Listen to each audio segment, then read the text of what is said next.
को बाद में देखते हैं, पहले हमने बात करनी है जनरल नॉलेज की।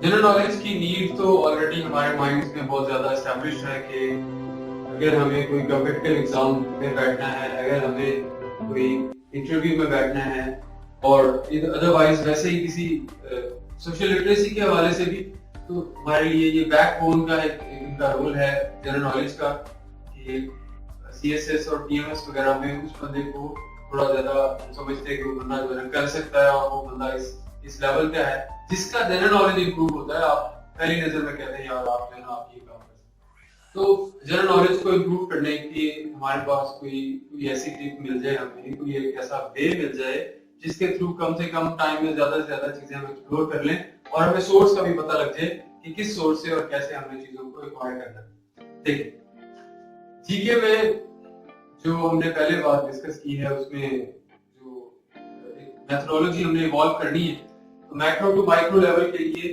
आपको कायनात को या यूनिवर्स को ओवरऑल पहले नजर पे देखना पड़ेगा। The Cosmos, the universe, the world, ये तीन नाम आप यूज करते हैं। तो इसकी फॉर्मेशन पे थोड़ी बात होती है। फिर बिग बैंग थ्योरी है जो 15 बिलियन ईयर्स अगो एक हमारे पास साइंटिफिक उसमें थ्योरी के तौर पे हम उसको देखते हैं और वहां से बात चलेगी, वो आपने पहले नंबर पे उसको टेकअप करना है।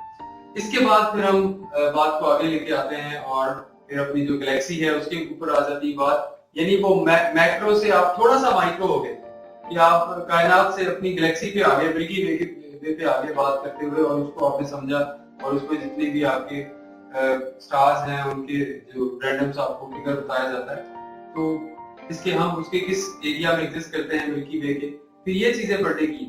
अब मैं जैसे जैसे बात करता जाऊंगा एक चेकलिस्ट आपकी डेवलप होती जाएगी कि जैसे आप मैक्रो टू माइक्रो मूव कर रहे हैं, उस चेकलिस्ट में आपके पास सबसे पहले बिग बैंग है कि आपने इस थ्योरी को पढ़ लिया, क्या इसको आपने अंडरस्टैंड करके इसके पॉइंट्स बना लिए, या जो आपके पास सोर्स था कि आपके पास सोर्स है भी सही कि नहीं और वो सोर्स रिलायबल है कि नहीं, तो ये चीजें हम आगे चल के, लेकिन नंबर 1 पे हम थोड़ा इसको कैरी ऑन करेंगे बात को कि बिग बैंग, इसके बाद के बारे में जानना है, फिर इसके बाद हमें अपना सोलर सिस्टम के फॉर्मेशन पे आ जाना है। 5 बिलियन ईयर्स अगो का जो कांसेप्ट है, जो थ्योरी है कि ये सोलर सिस्टम कैसे इवॉल्व हुआ, सन और उसके जो 9 प्लैनेट्स हैं वो कैसे आपस में जो रिलेशन है, ऑर्बिटल जो क्या कहेंगे मूवमेंट है ग्रेविटेशनल पुल की वजह से, वो कैसे सारी चीजें डेवलप हुई हैं, तो उसको पढ़ना है। और उसके बाद ये सोलर सिस्टम पे आगे आपने डिटेल पे डिस्कस करना है कि कितने प्लैनेट्स हैं, कितना डायमीटर है किस प्लैनेट का, उसके अलावा सन से कितना डिस्टेंस है, और फर्दर उसकी जो एटमॉस्फेयर और उसकी कंपोजिशन पे बात होगी। इसके भी नोट्स आपके पास नेक्स्ट चैप्टर बने होंगे। फिर फर्दर आगे बढ़ेंगे तो आप आ जाएंगे अपनी अर्थ की तरफ, द अर्थ, और इसमें जो आपने चीजें देखनी है ना, लार्जली जो पेपर में पूछा जाता है ये होता है कि लार्जेस्ट और स्मॉलेस्ट, और जो उसमें जो थोड़ी सी चीज जैसे सबसे लार्जेस्ट प्लैनेट कौन सा है, फिर उसके अलावा इसी तरह अगर आप कंट्रीज और सिटीज और इसके अलावा कॉन्टिनेंट्स पे आते हैं तो ये लार्जेस्ट और स्मॉलेस्ट वाली बहस हमेशा रहती है। इनको तो ऑब्वियसली आपने देखना है। इसके अलावा बाकी चीजें भी और डिटेल में जो है ये बात आगे बढ़ती है। जब आप कह रहे हैं कि सन और प्लैनेट्स का डिस्कशन पूरा होगा और हर चीज का, जैसे आप इनकी कंपोजिशन, हर प्लैनेट की, हर प्लैनेट का एटमॉस्फेयर, फिर उसका एक्सिस के इर्द जो उसकी मूवमेंट है, फिर उसका जो सन के इर्द जो उसका जो क्या कहते हैं ऑर्बिटल मूवमेंट है, वो हर चीज को आपके पास पॉइंटेड होना चाहिए, रिटर्न होना चाहिए रिटर्न में। उसके बाद आप आ जाएंगे अपनी अर्थ के ऊपर, क्योंकि जहां से हमारी असल जो स्टार्ट होगी बात कि जैसे आप अर्थ के एटमॉस्फेयर में एंटर होते हैं तो आपको इसका देखना पड़ेगा कि गैसेस की कंपोजिशन, गैसेस का जो प्रोपोर्शन है वो क्या है, कौन सी गैस कितनी है, कौन सी ना वो, जैसे नाइट्रोजन सबसे ज्यादा है, ऑक्सीजन दूसरे नंबर पे है, उसके बाद पर तीसरे नंबर पे कौन सी, और फिर ग्रेजुअली एंड तक की हमारी एटमॉस्फेरिक कंपोजिशन है वो क्या है। और इसके बाद फिर और कॉन्सेप्ट्स आ जाते हैं खुद, एस्ट्रॉइड्स और मीटियर्स जो है ये क्या चीजें हैं, इन दोनों में डिफरेंस अक्सर आ जाता है सीएसएस के पेपर में, एवरीडे साइंस का जो पेपर है हमारा। और फिर फर्दर चीजें हमारे पास है जी, रेन का कॉन्सेप्ट है, रेन कैसे होती है, स्टॉर्मिंग कैसे है, और ये स्टॉर्म्स वगैरह, और थंडरिंग का कॉन्सेप्ट है। फिर ये चीजें क्लाउड्स और उसकी टाइप्स वगैरह एवरीडे साइंस में बहुत पूछी जाती है। इन चीजों की आपके पास एक सोर्स हो, उस सोर्स से आप इनको पढ़ें और इसके पॉइंट्स बना चुके हो, ये चीजें हमारे पास। अब इससे नेक्स्ट स्टेज पे आपको आगे बढ़ना है और जब आप अर्थ के एटमॉस्फेयर में ये चीजें देख चुकेंगे, फिर आप जब अर्थ के करीब आएंगे बिल्कुल, तो आपको लगेगा लैंड करने लगे जी आप।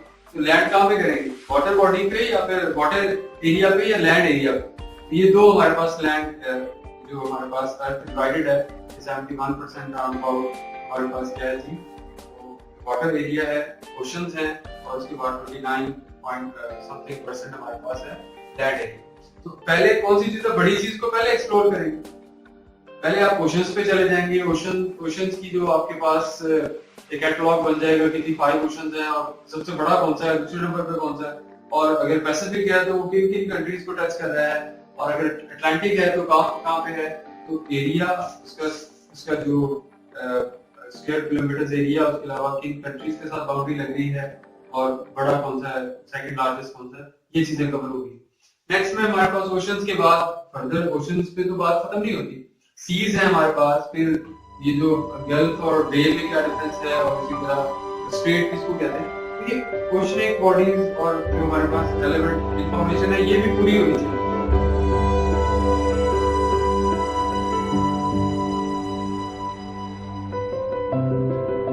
एनकार्टा के थ्रू हम जीके को इम्प्रूव करने की अपनी जूम इन टेक्निक अप्लाई कर रहे हैं। एनकार्टा एनसाइक्लोपीडिया इजीली अवेलेबल है मार्केट में, इसको आप लेके इंस्टॉल करेंगे और अब आप देखते जाएं स्क्रीन पे। एनकार्टा हमने इसको सामने ओपन कर लिया है। इसमें बहुत सारे सेक्शंस बने हुए हैं, हिस्ट्री का, ज्योग्राफी का, सोशल साइंस है और जनरल, सारा कुछ आपको नज़र आ रहा है। हमने जाना है वर्ल्ड एटलस पे। वर्ल्ड एटलस पे जाएंगे तो आपको ये सारा व्यू मिल जाएगा, और इस व्यू की बेस पे आपको क्लियर हो रहा है कि जो जूम इन भी कर सकते हैं, जूम आउट भी कर सकते हैं, और अर्थ के जो जनरल आपको पार्ट्स हैं वो आपको बेसिकली दो, हम इसको कह रहे थे अभी, दो एरियाज हैं। एक है हमारा लैंड एरिया और दूसरा है जो वाटर एरिया है। तो वाटर एरिया को पहले कवर करेंगे और उसके बाद फिर वाटर एरिया में जितने ओशंस हैं उनको देखेंगे, और उसके बाद हम लैंड की तरफ जाएंगे। अब वाटर एरिया में क्या क्या चीज़ें हैं देखने वाली। पहले नंबर पे तो देखें ना कि हमारे पास है जी ये पैसिफिक ओशन है। पैसिफिक ओशन अमेरिका और जापान के दरमियान में है और दुनिया का सबसे बड़ा ओशन है। इसकी लोकेशन के बारे में पता हो, एरिया के बारे में पता हो कि ये किन किन कंट्रीज को टच करता है। इधर ऑस्ट्रेलिया की तरफ आ गया। उसके बाद हम अटलांटिक ओशन जो सेकेंड लार्जेस्ट ओशन है, तो वो हम देखते हैं कि टाइटैनिक किधर डूबा था, यही डूबा था जी। और ये एक तरफ हमारे पास ये जो इसका ईस्टर्न बॉर्डर है वो अफ्रीका और यूरोप को टच कर रहा है, और जबकि दूसरा अमेरिका की तरफ। अब ये हमारे पास थर्ड लार्जेस्ट ओशन है इंडियन ओशन। इसी में हमारे पास अरेबियन सी है हमारा, जो हमारे कोस्ट के साथ लगता है, पाकिस्तान के कोस्ट के साथ लगता है। और फिर आर्कटिक ओशन है हमारे नॉर्थ पोल में, और साउथ पोल में हमारे पास है एंटार्क्टिक ओशन। एंटार्क्टिका जो एक हमारे पास एक सेपरेट कॉन्टिनेंट भी है, लेकिन उसके साथ जो अटैच हो रहा है ओशन, जो 5 ओशंस है हमारे पास।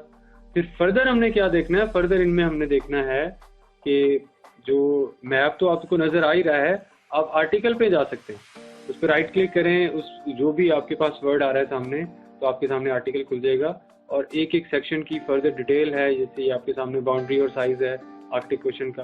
अब इसी तरह पैसिफिक पे जाएंगे, बट अटलांटिक पे जा सकते हैं। किसी भी ओशन पे जाके आप उसका वो जो आर्टिकल का डिटेल पढ़ सकते हैं, सारा कुछ। जैसे ये सारा कुछ डिटेल दी हुई है।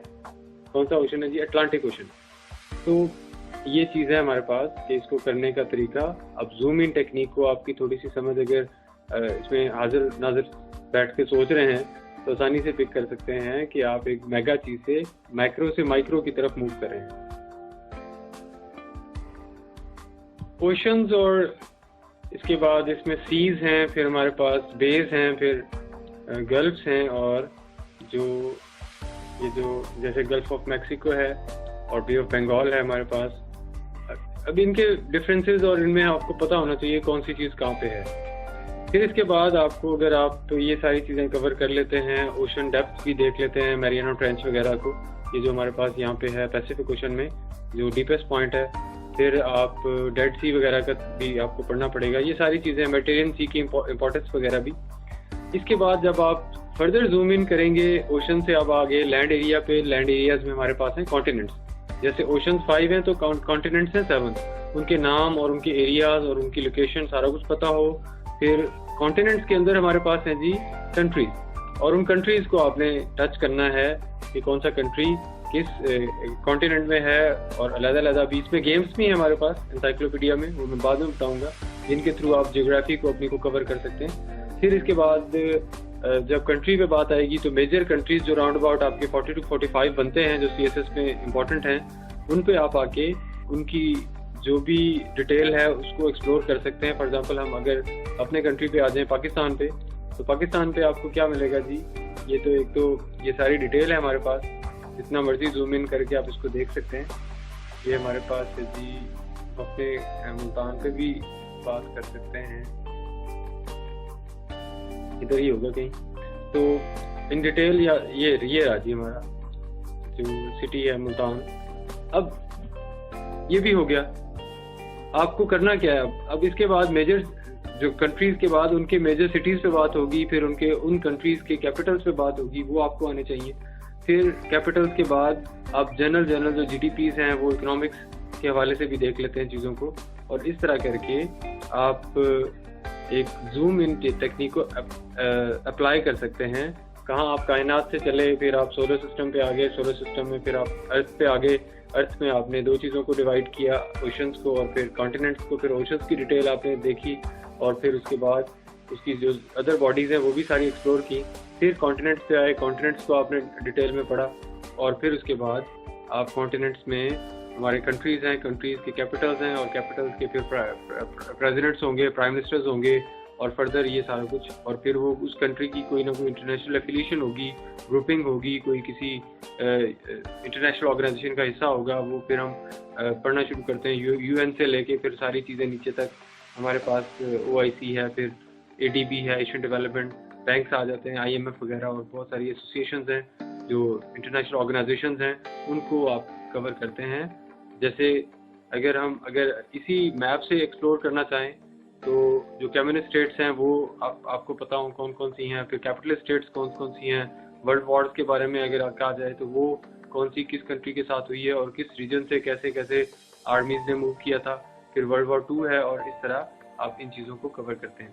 ये थोड़ा सा हमने इसको सिर्फ, बाकी बात आगे बाद में करते हैं, लेकिन ये पहले इसको फिनिश दे दें कि क्या समझ आ गई कि कैसे इसको टैकल करना है। कुछ भी मसला नहीं होता, सिर्फ आपको एक टेक्निक इवॉल्व करनी पड़ती है। ये थे जी कुछ पॉइंट्स जो हमने डिस्कस किए हैं, और ये हमें अभी तक हमने कोई जीके का कोई लेक्चर तो नहीं ना लिया, किसी एक टॉपिक को पिकअप किया हो और मैंने कहा चले जी अब इसकी एक्सप्लेनेशन के बाद एक्सप्लेन करते हैं इसको। हमने सिर्फ एक टेक्निक इवॉल्व की है कि जिस टेक्निक को यूटिलाइज करके अप्लाई करके हम आसानी से चीज़ों को, जनरल नॉलेज को टैकल कर सकते हैं। इसलिए अब हम फर्दर तो ये इसीलिए सिर्फ ये था कि जो भी लोग इंटरेस्टेड हैं CSS और PMS में, जैसे कि बहुत ज़्यादा लोग होते हैं लेकिन उन्हें कोई वे और कोई पता नहीं होता कि कैसे चीज़ों को करना है, इसलिए